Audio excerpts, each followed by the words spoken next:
Well, hello to you all and welcome to the 2020 AFAC Knowledge Event Series. My name's Stuart Ellis. I'm the CEO of AFAC and I feel as though I need a haircut being locked down in Melbourne for a long time. But it's great that you're all joining us, and so thanks very much for that.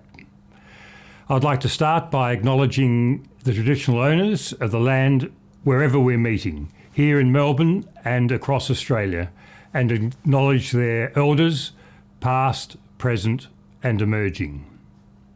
So what an extraordinary 12 months we have had. If we think back 12 months ago in 2019 at this time, we were already fighting fires in Queensland and New South Wales. The National Aerial Firefighting Centre here at AFAC had deployed over 150 services of aircraft and aerial firefighting support. The National Resource Sharing Centre, also here at AFAC, had already commenced interstate resource sharing, supporting Queensland and New South Wales. The fire season extended for over 6 months, and no sooner had it ended and COVID arrived, with all the implications and restrictions that has brought on. Concurrently, we've had a range of reviews, inquiries at state level, as well as the National Royal Commission. And I am confident that that will lead to extensive and profound changes in the way that we manage emergencies in Australia in the future. Well, certainly that will be their recommendations. One of the key functions of AFAC is to collaborate and share knowledge, and that's what this Knowledge Event Series sets out to do. I'm particularly grateful to the Motorola Solutions Foundation, which is sponsoring this event, and it has done for a number of years. And historically, of course, we've invited overseas speakers and presenters to talk about events and developments across the globe. Of course, this year that's not been possible, and so we've looked inward. We've looked to our own chiefs and commissioners, and I'm so pleased we have, because what you're about to see is insights drawn from 4 chiefs and commissioners who were heavily impacted by the season just past. Of course, we could have drawn on any number of our 31 commissioners, chiefs and fire managers, but these 4 chiefs were directly impacted, and their states were directly impacted by what's occurred. I think at times we don't often appreciate the pressures and the experience of our own people, and this provides some really valuable insights, which I'm so pleased that we've captured after such a significant season. You will hear from Commissioner Andrew Crisp, the Commissioner of Emergency Management Victoria, Greg Leach, the Commissioner of Queensland Fire and Emergency Services, Mark Jones, the Chief Officer and CEO of the Country Fire Service in South Australia, and Rob Rogers, the Commissioner of the Rural Fire Service in New South Wales. I've also asked Associate Professor Christine Owen from the University of Tasmania to also provide reflections from an academic perspective.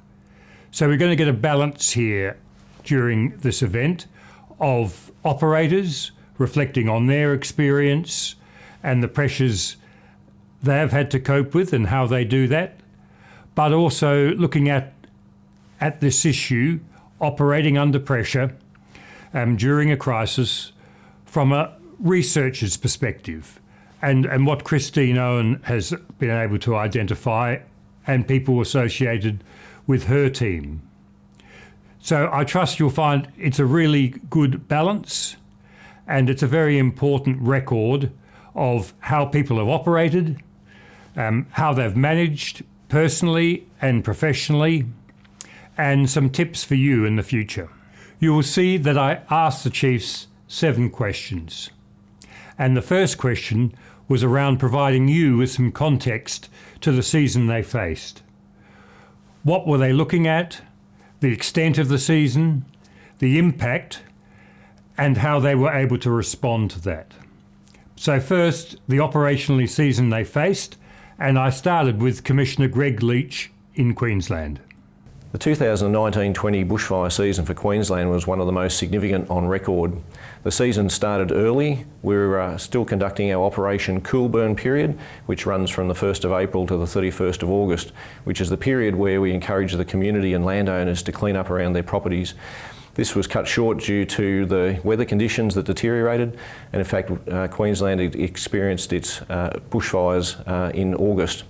There were significant bushfires in August, followed by September and through to November. So it was a long season. We saw intense bushfires in parts of Queensland that we haven't seen that sort of fire intensity before. It was a significant firefighting effort by all of Queensland's Rural Fire Service firefighters, supported by our other agencies. And we also had a contingent of interstate and international firefighters came to assist. That ended on the 31st of December when the weather conditions abated and we moved from bushfire operations into flood operations. So a significant change in weather, and Queensland firefighters were then able to head south to assist New South Wales and Victoria. The 2019-20 bushfire season was one of the most significant bushfire seasons that Queensland's ever experienced. There was over 7.7 million hectares of country burnt right across Queensland last season. 49 homes were lost, which is the most significant loss of property that Queensland's seen from bushfire in a very long time. And it was the first year where a state of fire emergency was declared in November as a result of the deteriorating conditions. So we've seen fire and fire behaviour of an intensity and a duration that we've rarely seen in Queensland before. Well, the 2019-2020 fires certainly had a significant impact on Victoria, as we know it did in other states. So for us, I'll try and sort of work it to some key dates. So the first of those key dates was the 21st of November, which was the first time under our current arrangements, the declaration of a Code Red Day. And what we thought might happen on that day actually did transpire. So we had more than 150 fires in that evening as thunderstorms came through, and we had all these fire starts. And that was the start. That was the start of our campaign fires in the east of our state. So what we had on that particular night were fires from the Murray, so from the north right down to the coast. And so, as I said, that was the start of our campaign fires for Victoria. So moving forward, another key date was the 30th of December, where we had more than 260 new fire starts. By this stage, a number of those fires that started on the 21st of November had certainly grown in size and were certainly presenting risk to local communities, but again, our firefighters were doing a great job, whether that was in the public land or on private land. So, but also when you look at that 30th of December, we knew there was every chance we could have a significant number of isolated communities, particularly on the coast. And at that stage, we had more than 4,000 people in Mallacoota, one of the largest communities with a lot of holiday makers. So bearing in mind, it wasn't just members of that local community. Then on the 31st of December, we know the fires came through into the east of the state, that Mallacoota area, and we had people sheltering on the foreshore. And again, incredible job by firefighters and getting some additional firefighters in at the absolute last minute because the roads were cut. So then moving forward to the 3rd of January was the declaration of a state of disaster, the first time in this state by the Premier. And again, that was because we had another high-risk day coming up the following day and we had a number of new fire starts. And it was about sending a really, really strong message to the community with that state of disaster, which we did. Under the state of disaster, the police were tasked with a significant evacuation across the east of our state. So not just down in the East Gippsland area, but also up into the northeast itself. So Victoria Police were instrumental in ensuring that an additional 60,000 people actually moved out of that area so we could keep them safe. So then we continued to roll on with our fires through to March. But what we had going back to that period over that new year, we had well over 20 isolated communities, some on the coast itself, some further inland.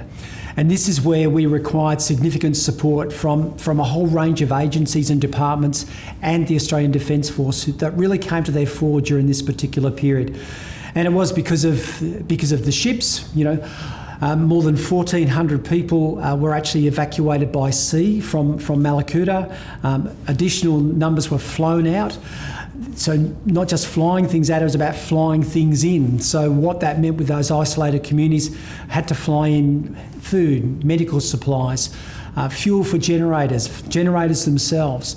So the ADF did an absolutely amazing job in supporting those isolated communities.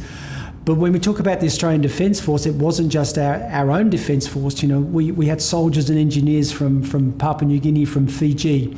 The large helicopters, the Chinooks, were actually, there was an Australian Chinooks, and there was also the Singaporean Defence Chinooks that were flying in all those supplies and flying in fodder for the stock. So it wasn't just about people; it was about stock. And when talking about stock, we know the significant impact on wildlife. So again, the ADF also supported efforts in relation to flying in other food for wildlife that was impacted by these particular fires. And we know, sadly, many people lost their homes up in the northeast and East Gippsland. Tragically and sadly, we'll never forget the 5 people that lost their lives during the fires. Three associated with Forest Fire Management Victoria, firefighters themselves, and 2 local community members. So, in a snapshot, they were our fires. About 1.5 million hectares that were lost in the state. South Australia had suffered quite a prolonged drought leading up to the start of last bushfire season. And that caused record levels of soil dryness, and the fuel load was all there and ready to burn. Then, as we moved into November, the weather conditions got worse, and what had been routine fires through October turned into catastrophic weather conditions and very serious fires, which commenced in early November, and a number of them continued right through. Moving into December, we had entire days of catastrophic weather conditions across the whole state, which is unprecedented in South Australia's fire history. That led to several large fires, notably on Kangaroo Island and in Cadley Creek. And in one afternoon, we had 65 fires propagate within 1 hour. Thankfully, some of the techniques we use in South Australia, such as immediate mobilisation of aerial resources upon first call of the fire, enabled us to knock a lot of them down very quickly and get them under control, enabling us to get boots on the ground for the larger fires. Some of them tested us greatly. We claimed 10,500 volunteers active within the state. On some days last summer, we had 6,500 in the field, a remarkable effort by our people. It's particularly relevant that prior to our own fire season starting in South Australia, we had deployed around about 1,500 people in total to Queensland and New South Wales over a couple of months leading into our fire season. So the volunteers were already pretty fatigued before we started. And then we had 3 months of quite significant challenge within South Australia. Having said that, the outcomes were outstanding. As was noted by the Keelty report, significant achievements in terms of homes saved, businesses saved, livelihoods protected, and very few injuries to firefighters. 3 deaths in the States, 3 deaths too many, everyone will recognise that.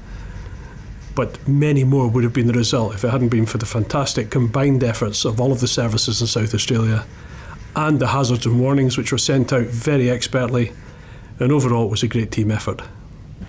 The last fire season, how it affected New South Wales was in several ways. The longevity, it started in August in the northern part of New South Wales and gradually worked its way down the state until we had fires around Sydney, still in the north, and then all the way down the south coast. So the entire range's Great Dividing Range was basically alight from the Queensland border down to the Victorian border. And that ended up with some 11,000 fires, 2,500 homes were destroyed. Obviously a significant number of lives, 26 lives in New South Wales alone were lost. And I think simply the longevity of the fire season the amount of people, thousands of firefighters every day that were there day in, day out, the need to bring in massive numbers of interstate and international firefighting support to make sure we can keep going. New South Wales is normally a provider of support. We've never needed so much help than we did in this last fire season. So it was an overwhelming fire season in so many ways, and I think and it didn't finish until the end of February. So when you think about that, the longevity, the impact on individuals, the impact on communities, and this is something that will take some years to recover from. So as we heard from Commissioner Rob Rogers in New South Wales, they experienced a really extended, horrific season over a 6-month period. All chiefs and commissioners during these campaign events operate under a high degree of pressure. These are complex circumstances. Information is never as complete as they would like, and they're very accountable. I wanted to ask the chiefs what circumstances place them under particular pressure. I started with Chief Officer Mark Jones in South Australia. Okay, in our job as emergency managers, much of the pressure comes from the emergencies themselves, but those are the things that we're most prepared for. So they shouldn't be that difficult. However, when they do happen in South Australia, there are a significant amount of pressures which come immediately, notably from the media and from the political machine, both of which require the chief and both of which require direct input from the chief. That greatly tested my ability to provide command support to my commanders. However, what alleviated much of the pressure was my senior officers were fantastic. They took a load off me, they dealt with the important things, they made sure that the chief only did what the chief had to do. And that was fantastic in terms of a team support and enabling me to get on with the important stuff of keeping the government informed. I think the thing that places me under the most pressure is when it's an impact on communities or our own firefighters, and the loss of lives, and the obviously we saw that in the last fire season with both people in their homes, people caught out in the open, indeed our own firefighters and our air crew that obviously were tragically lost their lives. And I think those things that are most personally impactful are those where you've lost people, where obviously we want all of our firefighters and air crew to return home, and we obviously don't want to lose people in fires under any circumstances. And I think they're the things that really take a toll on everybody in across all the agencies, not just obviously our agency, but everyone whose single focus is about protecting people and lives. So when that doesn't occur, then it does have a big impact on everyone. What really puts me under pressure, and again, if I reflect on the 2019-20 fire season, is the potential impact on communities and the potential impact on our firefighters and our other emergency services. So, it always comes back to people, and it's about the lives of people. So for me, if I reflect on the 2019-20 fire season, there are a couple of times where I was really worried. I remember in particular, we were getting advice about the fires that had impacted on Buchan. And at one stage we were told that the fires had actually taken out the main street of that particular community. That's not in fact what transpired, because some great work by the firefighters to actually save the main street of the town itself. Also, who would not have been concerned about more than 4,000 people on the foreshore at Mallacoota as the fire was going into that particular town? So there were a couple of moments, definitely during the fire season, that really impacted on me. And I guess part of the pressure is that there's not much I can do about it. I'm relying on, and I have every confidence in our fire and all our emergency services to actually do the right thing. But I guess part of that additional pressure is I'm back here in Melbourne, I'm here at the State Control Centre, and I don't have that direct control. And it's just about, just wanting the best outcome for everyone. So pressure is well and truly in relation to people. Some people will say there's additional pressure with regards to the political considerations or timelines, deadlines in relation to other things that you've got to do. But often I actually do say in relation to some of those other deadlines, is someone going to die as a result of me not getting a brief to a particular person at a certain point in time? So it's always about keeping things in perspective. So the real pressure is when it comes to impact on our communities and on our people. So the main consideration for me is to ensure that each and every one of our people gets to go home safely at the end of their shift, irrespective of what they've been doing, whether they're out on the fire line or working in an incident management centre or in fact supporting our frontline firefighters behind the scenes. Everyone gets to go home safe at the end of their shift. It was a significant season last year, a lot of fatigue considerations, and in fact our State Operations Centre has now had over 400 days of continuous operations. So the long-term effects of fatigue coming through a bushfire season, then into a flood season and then straight into COVID-19 has had quite a significant effect on our resourcing as an organisation, particularly when we're still running business as usual activities as well. Thanks, Greg. So we've heard about circumstances that put our chiefs under pressure. I then went on to ask them, so how do they cope with that? And I started with Rob Rogers in New South Wales. I think about how to cope with pressure. I think it's also about the scene you set and the position that you hold in an agency. So I guess what I mean by that is that if a senior person in an agency doesn't handle their pressure, that becomes very infectious to the rest of the team. So you have to be able to maintain calm, because if you're not calm, you can't expect everybody else to be calm. So I very much think of how I want other people to react and act, particularly when those really tough days come along and when we've lost someone, or worse still, we've lost more than one person. And it's important that people in our business be able to obviously understand that, but you have to park that and you have to keep going, because the fires don't stop, communities are still at threat, and you need to keep doing your job. So handling pressure is about setting also the way you want others to behave, and that's what focuses me on the way that I deal with pressure. I cope with pressure with normally using humour where it's appropriate and a professional focus where it's not appropriate. The important thing is the pressure is one we've chosen for ourselves. As emergency service leaders, we exist because emergencies happen. So it's really important to recognise that pressure is just part of the job. The important thing is to recognise that our officers are all watching us, our staff are all watching us. So we need to cope with the pressure, and everyone has their own personal style with that.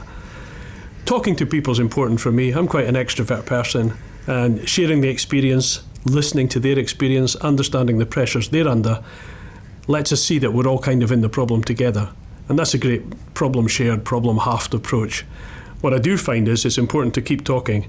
When you feel most under pressure, it's very easy to withdraw, to go back into your own office, to go back into the subject, as it were, and not communicate with your own people. Never a good place to be. So I encourage everyone to keep talking no matter how much pressure you're under. So it's important that you keep an eye on your own welfare and the welfare of those around you. So you need to take time out, make sure that you're looking after yourself, because if you get run down with fatigue, then you're not in the best position to be making decisions and supporting those around you. So I'll rely on the people around me to let me know if I'm looking a bit tired or a bit worn, and we try and make sure we take some time out and look after each other. It's a good question when you talk about pressure and then how an individual actually deals with it or manages it, and does it become somewhat easier over time? And I'd suggest it does, or it does for me anyway.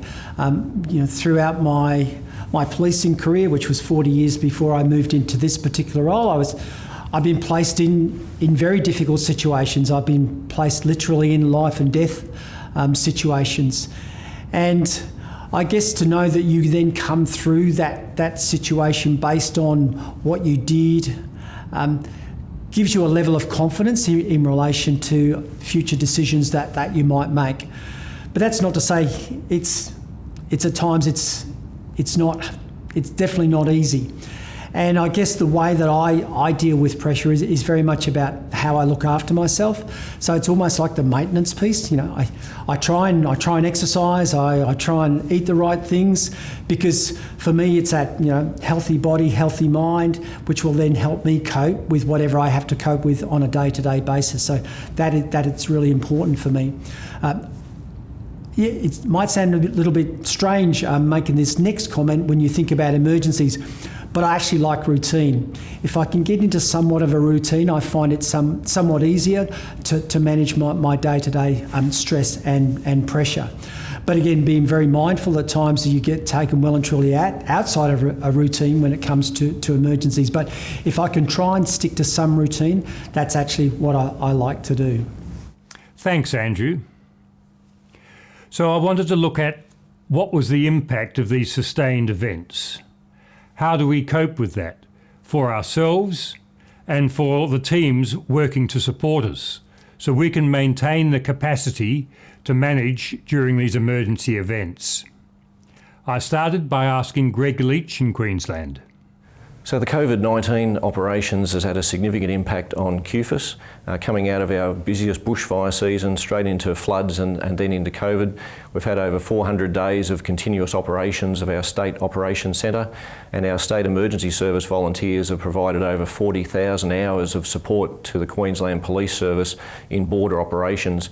So this has had a huge impact on our people, particularly many of our volunteers who have lost their employment as a result of COVID, but their volunteering activities have meant that they've been able to contribute to their community and do meaningful tasks through this really difficult period.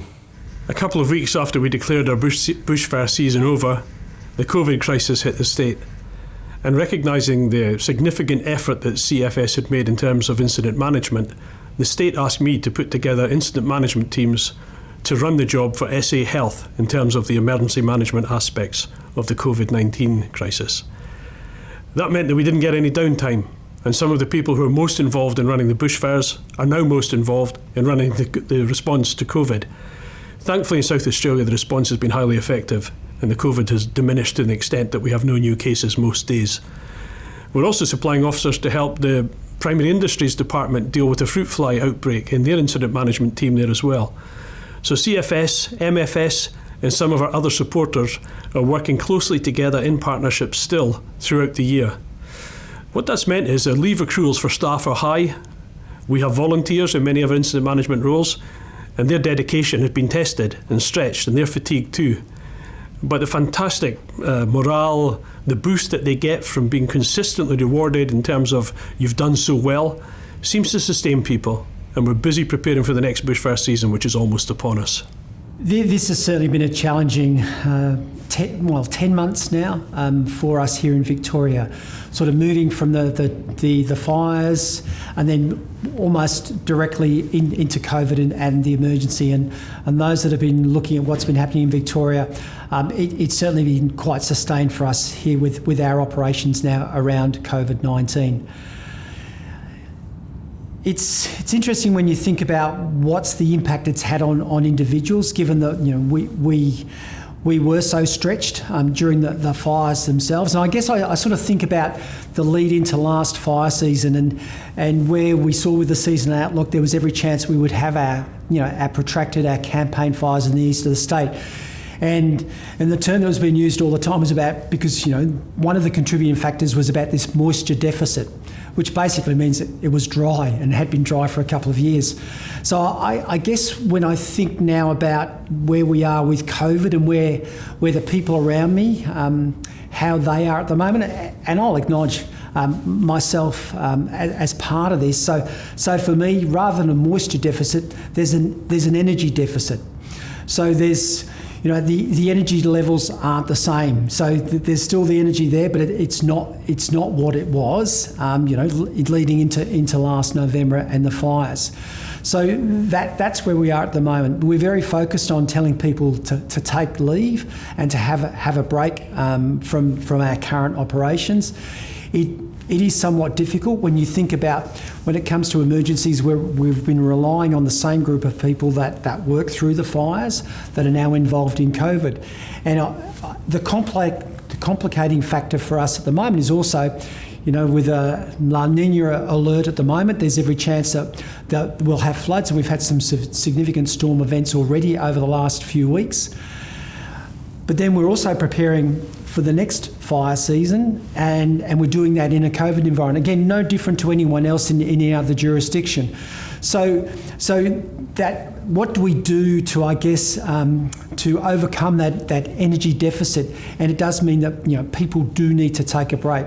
And we, as we're coming down out of our second wave now, with regards to COVID here in Victoria, we're very, very focused on how we actively monitor what's going on in relation to any new outbreaks, but people have got to take a break. I know that I need to take a break.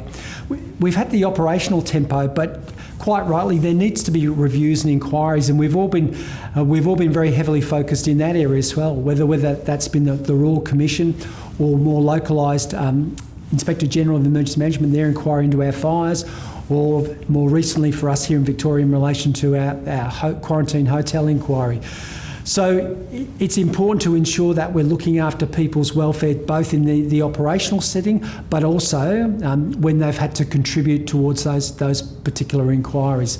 So yes, it's been a tough time, but it's a time when leaders have to stand up, when they have to lead by example, where they have to stay calm and keep people focused on the job at hand.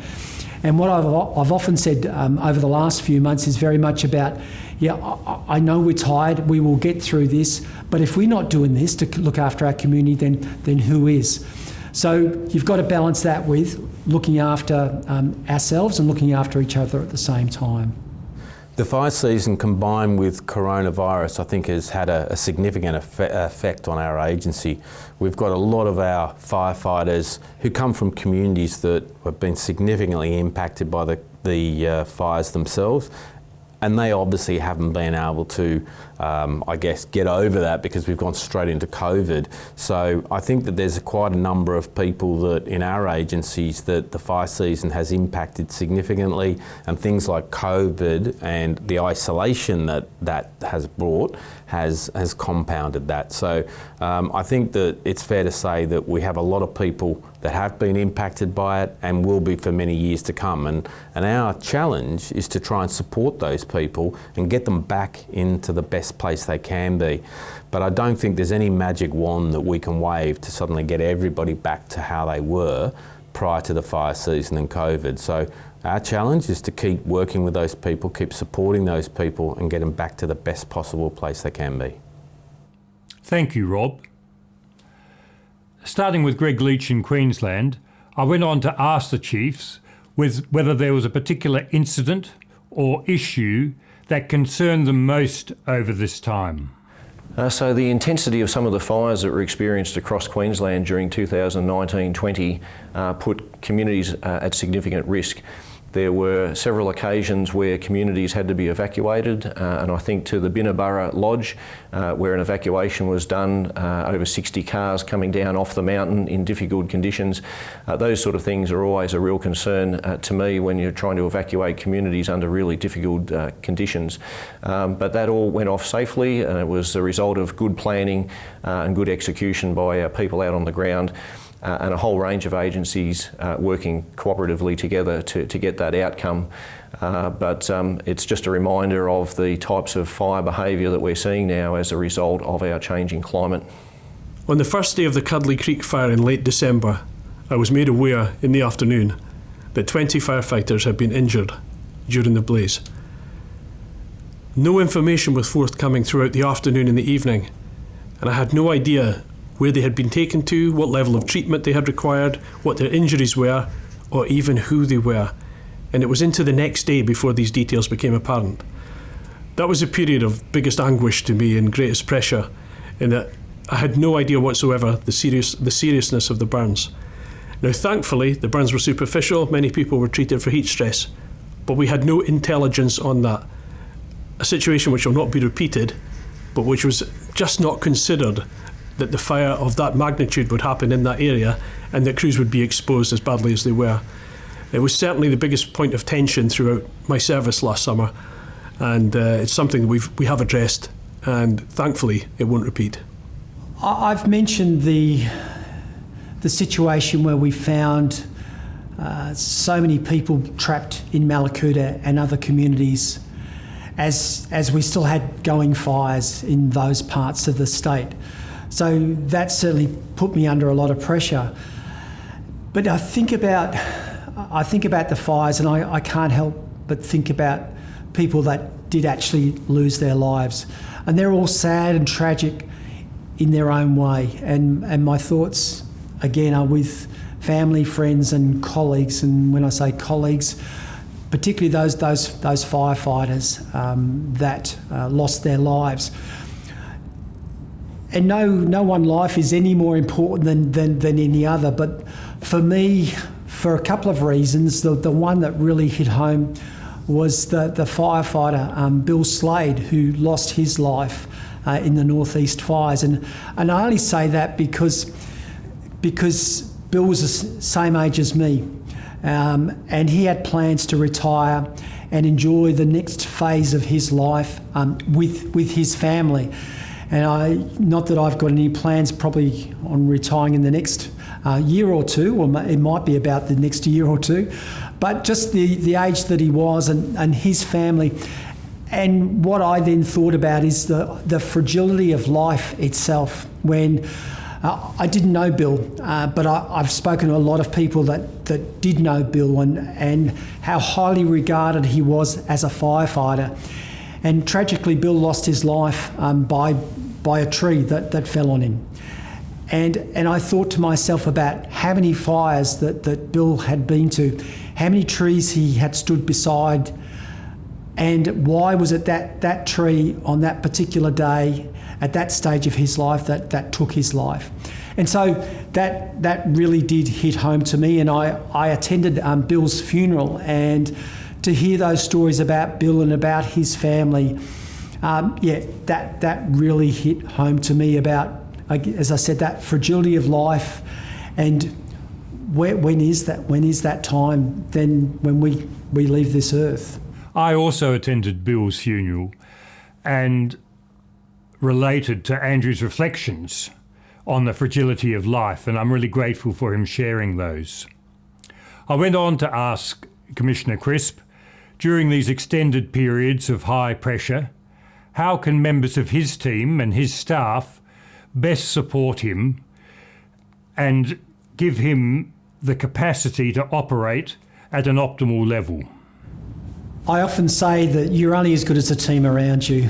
And when you look at the 2019-20 fires, I talked about the huge team across, all those departments, agencies, organisations, defence forces from around the world, and I can't forget and will never forget, the 400 firefighters and incident management team specialists that supported us from the United States and Canada.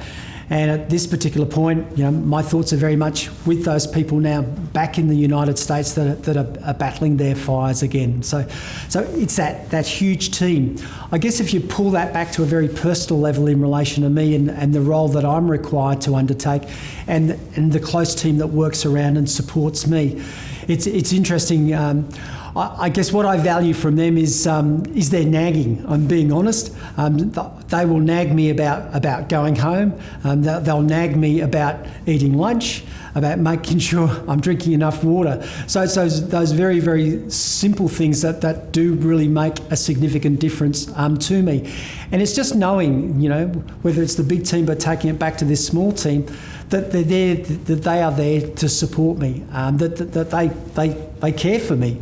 And so it is very much about those very, very simple things that those people directly around do for me, every day. And it's not lost on me the value of that team that support me day in and day out.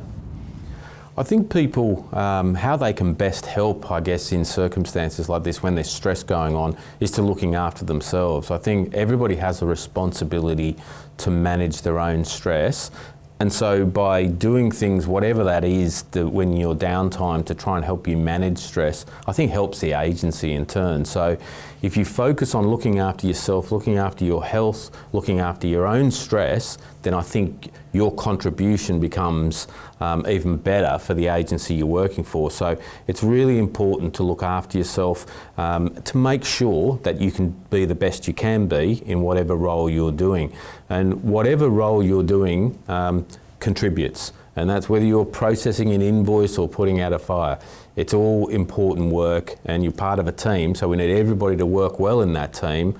And by managing your own stress and being able to contribute the best you can, that's you helping that team. I think it's important during any heightened operation that people take time out to just ask other people, are you okay? We've recently had Are You OK Day, but it's important during any sustained operations that people take time out to think about themselves and how they're tracking, but also keep an eye on colleagues. Making sure you get that little bit of time at home, take a break off your roster if you can, and make sure that you're looking after yourself from fatigue, hydration, and those sorts of issues, because you've got to look after yourself in order to look after others. Everyone's under stress at the moment. We're all feeling the pain of not being able to see loved ones and family. We're all preparing and guessing what the bushfire season's going to bring us this season. And we're dealing with the day-to-day business within the CFS of continuing to turn out to houses on fire, road accidents, collisions, and terrible things which happen in the state. The best way that staff can assist leadership in terms of dealing with things is to do their job well, and when they're struggling, to make us aware of that. I was greatly supported by colleagues such as Chief Michael Morgan of the MFS, and the MFS Fireys stood shoulder to shoulder with our Fireys last season to tackle the worst of the fires. That partnership is growing, and it just takes so many problems away when you have a chief who taps you on the shoulder and said, how can I help you today? It was noted by Mick Keelty when he delivered the report to the state that he'd never seen such cohesion between the CFS and MFS in any other state, and I hope that grows across the nation. We all know that we cope with pressure differently.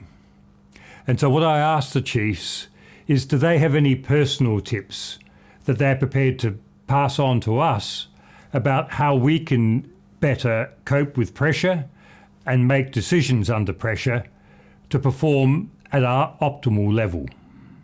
In terms of giving tips to people, the first thing I'd say is the profession we've chosen for ourselves deals with terrible things. Fires, emergencies, it's why our profession exists in the first place. So don't blame yourself when those things happen. We'll be held to account for how well we respond thereafter. I think keep a positive attitude is really important as well, and surround yourself with the best people that you can. It's one of the paradoxes of public service leadership that by the time you get the top job, most of the people around you won't have been your own appointments, but you have to invest in them, trust them, and ask them to support you as best you can going forward.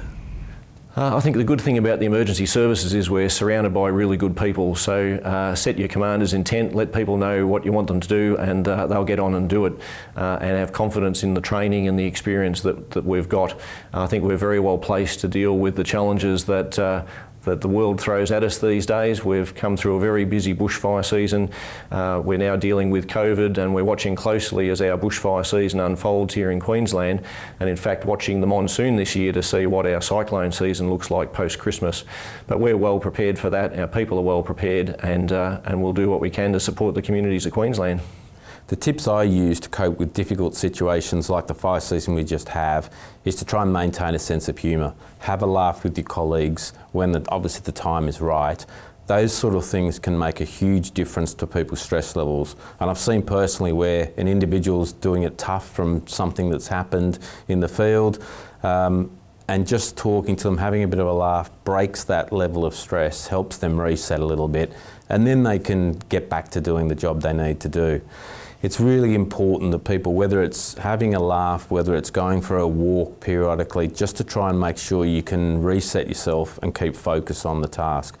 When you're doing something that lasts for 6 months, it's no good worrying about the shift you're in or the week you're in. You're talking about months, so you've got to really focus on that. I think the other thing that I think helps me is very much focus on, no matter how difficult and how stressful it might be in our State Operations Centre, it's infinitely worse for the firefighters on the fire ground. Those people that are dealing with really bad fires, dealing with communities at their most lowest point where they might have lost their home or even worse, they're the ones that keep me very much focused on making sure that we keep doing the job we're doing to support those firefighters, and that helps me stay focused and it helps me keep my own stress in check. Everyone will have their own way of managing stress, and again, I'm not really sure that I can add much more to this. I'll go back to, as I've said, what works for me, and it's that routine piece. It's the exercise. It's trying to eat well to be healthy. The message though really is that at times we all struggle. We all know that.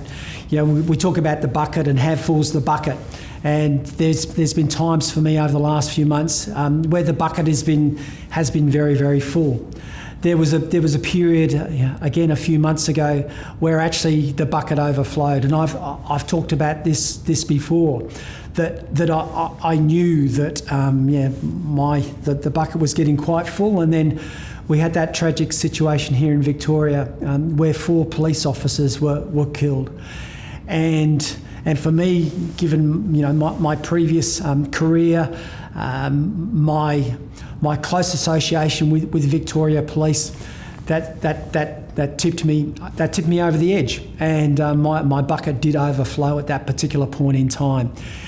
And there were some people that noticed that was the case, and I knew it myself, and it meant that I went and sought some professional help. I needed to have a chat with people other than some really good friends that I respect, and I value their thoughts and their opinions, but I needed to sit down with someone that could help talk that through for me. And so I did that. I had a couple of sessions and it was fine.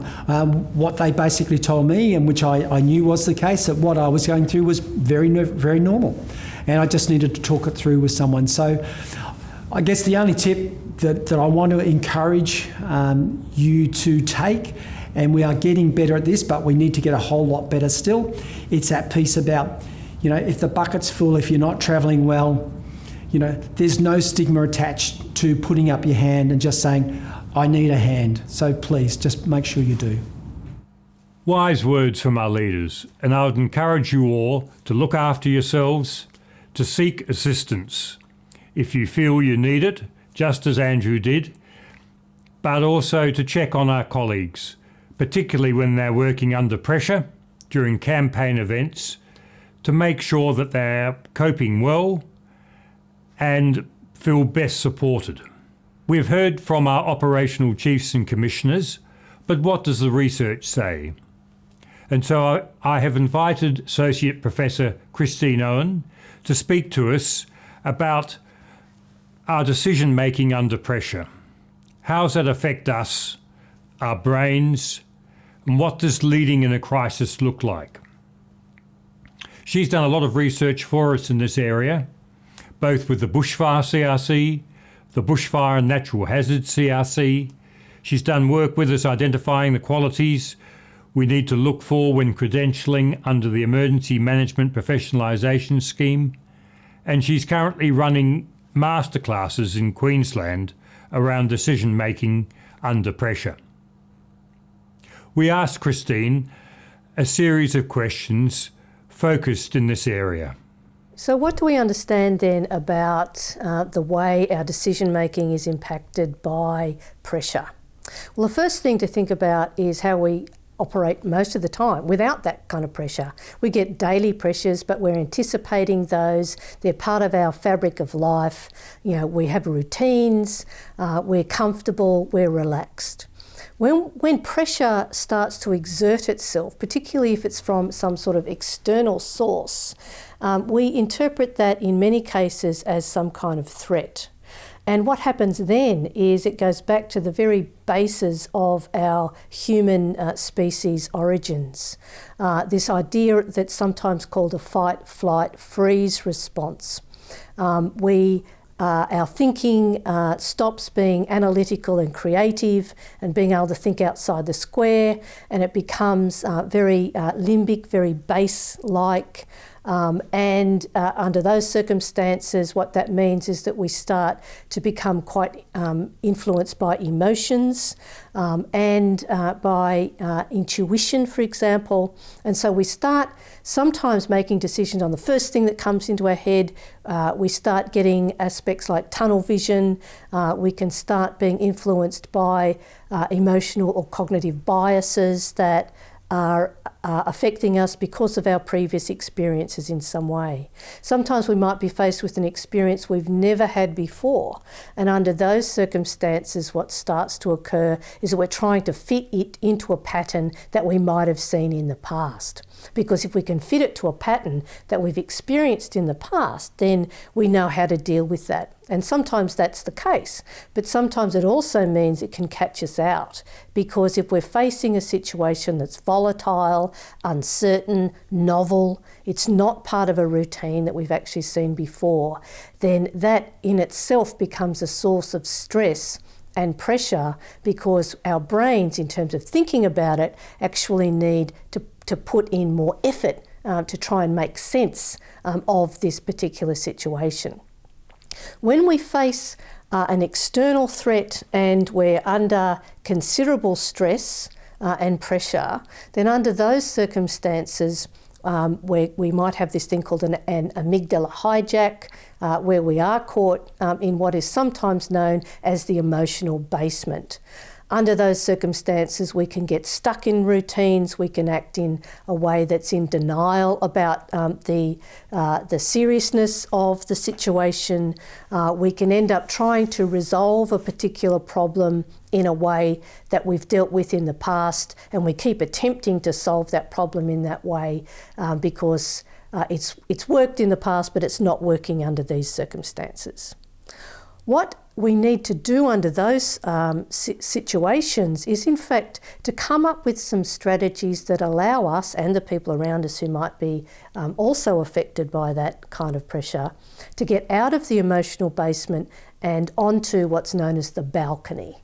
Now, some mitigating strategies to assist under those circumstances is to start to recognise, am I being captured by a bias? Am I trying to see this as a situation that I've experienced in the past, but in fact it's got elements in it that might not be typical? How am I dealing with that? What information am I getting from other people? How am I creating a climate where they might share different observations with me because I'm caught in my own kind of tunnel vision? And under those circumstances, we need a communications climate where people are okay about being able to speak up. And that we've got some other strategies to get us onto that balcony. They include things like just becoming mindful of the thinking processes that are going on. And sometimes it's about actually being able to physically step back to see what might be a bigger picture. To be monitoring fatigue, stress levels, to be changing the situation in some way, to being mindful of where my thinking might be at this particular point. Am I focused too much on the here and now? How much focus have I given to what's happening tomorrow or later on today? And those kinds of metacognitive strategies, that is thinking about thinking, are actually some ways that people can start to mitigate the sources of that pressure and stress. In terms of people involved in managing emergency events, what does that look like as sources of pressure for them? Well, one of the first things that comes to mind is that the source of pressure is from the actual event itself. That event might be something that has escalated quite quickly. It might have some serious consequences. The stakes might be particularly high. It is likely, if it's escalating quickly, to be cascading into creating other consequences that then also need to be managed. The number of people involved in an escalating event that is starting to become increasingly complex is also increasing at almost an exponential rate. There are people on a fire ground or an incident ground who are also making decisions. There are people who are needing to make decisions at a local emergency management, disaster management or incident management team level. There are likely to be other people involved at a regional level who are required to be engaging in prioritising scarce resources, for example, or finding other resources from outside the region. There are people who need all of that information on what's actually going on at those various levels that are needing to be making decisions at a state level. Those people are likely to be being influenced by the political sphere, by media, by other stakeholders, and by coordinating with others who are also involved in managing their own state emergency operations centres. In addition to the people who are directly involved, there are those who are impacted. The people who are impacted are people who are directly in the line of the fire, flood, storm or the health event, and their family and friends. There are holiday makers, for example, in some of what we saw over the past 12 months. There are people who want to go on holidays. There are logistics issues, the movement of people and things through time and space. Transport lines can be affected, be that a highway that's cut, a road or a railway. Sometimes aviation in itself is also affected. It's the people who are trying to transport goods and services through those corridors. It's the people who are relying on those goods and services who are also affected. It's the health and well-being of the communities who are impacted, their local governments, other state governments, schools, and so on. So you can see how very quickly the kind of events that we've had become quite overwhelming, in part just because of all of the interdependencies that are impacting on the decisions that people need to be taking. So what is it then that good leaders operating within these crisis leadership positions might be doing?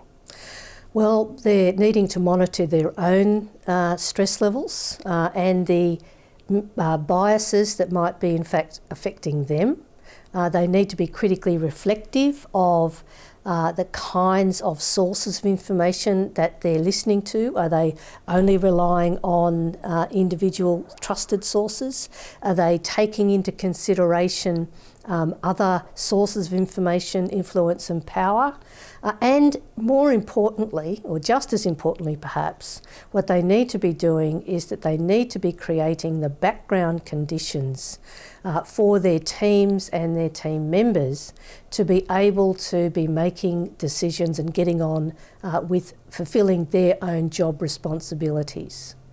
Under some circumstances, particularly when things are escalating, becoming overwhelming, there are a number of sources of stakeholders who want particular bits of information, and what can sometimes happen is that people can get taken off the task of actually managing and mitigating the emergency event to be collecting up other bits of information to serve other sources of power, of response.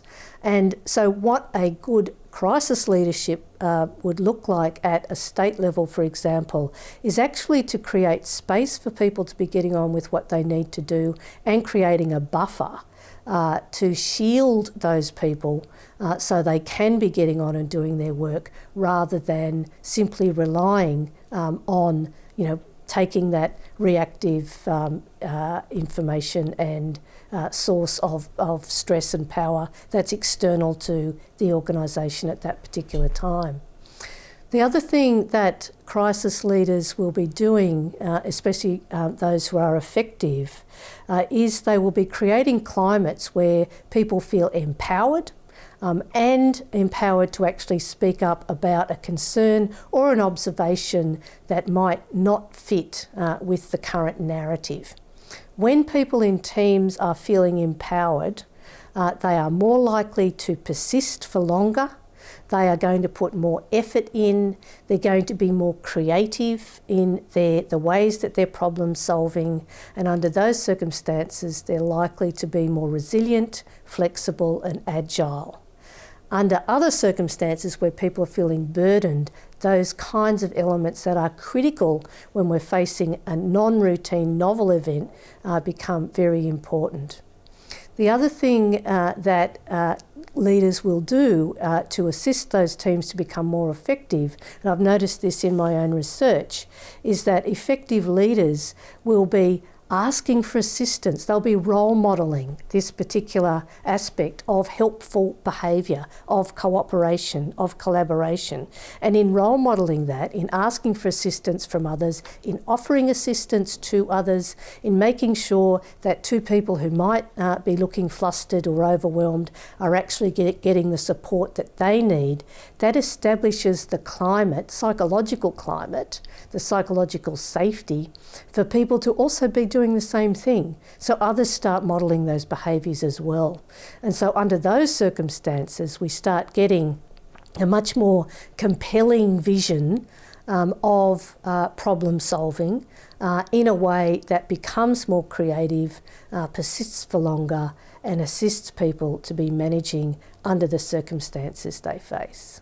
In relation to experience, this is in fact a bit of a double-edged sword. On the one hand, it's important that people can use their experience in the situations that they're going to face in the future.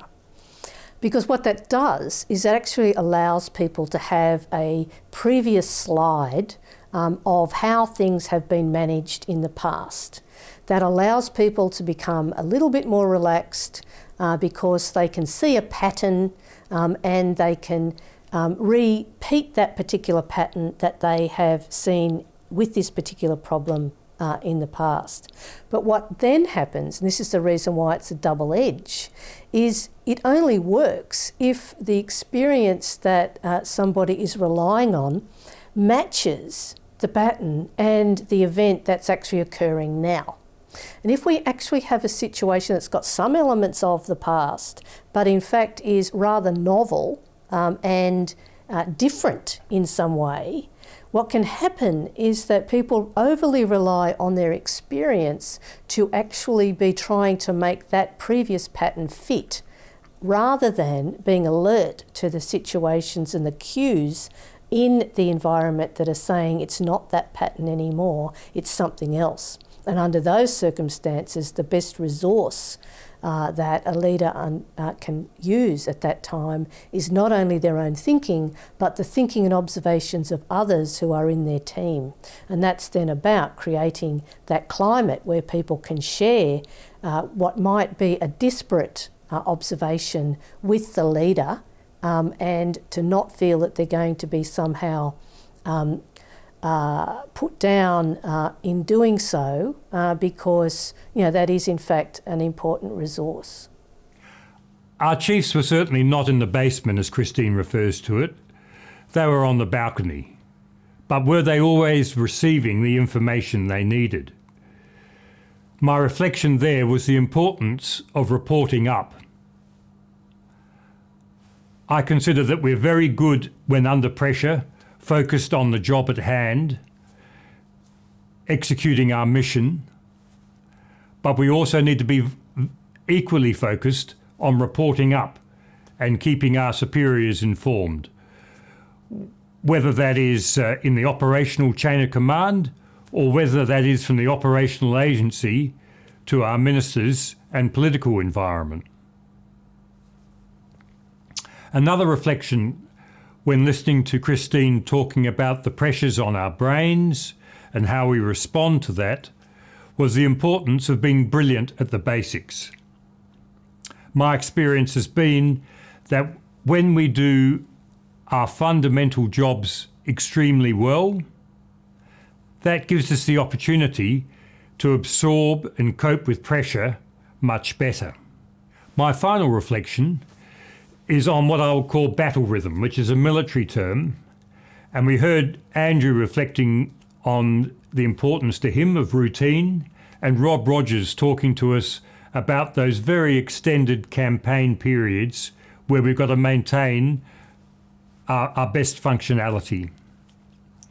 Battle rhythm refers to identifying when it's best to receive reports, to speak to our operational commanders, to put reports forward to our superiors, to brief ministers, to brief the media, sequencing those in the best possible way, perhaps in a morning cycle and an afternoon cycle. By having those rhythms in place or routines in place, we are best placed to be able to absorb the pressure of the operational events which we're facing. And there's a familiarity with both ourselves and our staff which can be reassuring. So in conclusion, a couple of reflections from myself. We have excellent operational commanders in our sector, but we don't always acknowledge or perhaps appreciate that. When I've facilitated in past years the Strategic Command course at the Australian Institute of Police Management in Manly, I've asked participants to reflect on a strategic commander they admire. Rarely do they reflect on leaders within the sector, and that surprised me.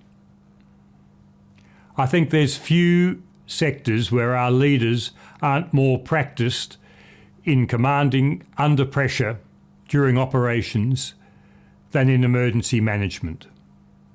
We do it often, and we do it well.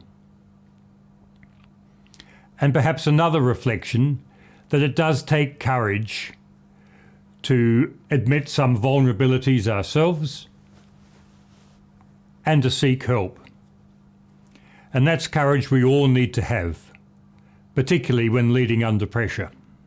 From my perspective, I would encourage you now to discuss the impact of COVID. Sure, we've had it for some time, but we're likely to have it for some time yet. And how's that going to impact on the pressure we are facing and our decision making? I would also really encourage you, at whatever level you're operating, to make sure you're aware of your commander's intent. Greg Leach refers to it, but there's 3 words I would encourage you or to be able to answer. In order to. So we're given missions at whatever level we're operating, but we need to be able to answer the question, in order to do what? And that, if we can answer that question, that means we understand our commander's intent, because the mission we have, or the operational issue we're focused on right now, is always just part of the picture. There's a bigger picture, and we need to identify what best works for us. We're all made up differently. And when we're working in pressured environments, we need to have good knowledge of ourselves so that we can cope really well. Even in a normal working environment, for me, a walk to work best prepares me for the day, and a walk home helps me decompress. And that works whether I'm under a lot of pressure or not much pressure. And as Mark Jones reminds us, we've chosen this profession, and our operating environment is a pressured environment. We need to learn how to thrive in that environment, not shrink back, not become angry, but operate in an optimal way in what is our working environment, making decisions under pressure, often without all the information, but with community safety and the safety of our own people front of mind. I would like to thank all who have been interviewed and presented here today. Christine, Greg, Mark, Rob, and Andrew, who have all given very generously of their time, their wisdom, and their experience. I also want to thank Motorola Solutions Foundation, who sponsored this event. It wouldn't be happening without them, and their ongoing support is fantastic. I really encourage you to continue the conversation. All the very best to you.